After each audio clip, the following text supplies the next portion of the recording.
নমস্কার বন্ধুরা, আজকে পনিরের রেসিপি নিয়ে চলে আসলাম। পনিরগুলো আমি কেটে ভেজে নিয়েছি।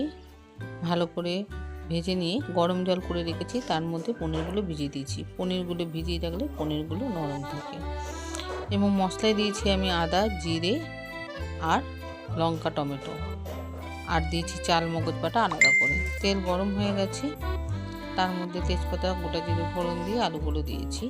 আলু ভাজা হয়ে গেলে ক্যাপসিকাম দিয়েছি। ক্যাপসিকাম ভাজাভাজি হয়ে গেলে আমি মশলাগুলো দিয়েছি। আপনারা দেখবেন আমার প্রত্যেকটা রেসিপিতে আমি শুকনো লঙ্কা আর গুঁড়ো লঙ্কা কোনোটাই ব্যবহার করি না।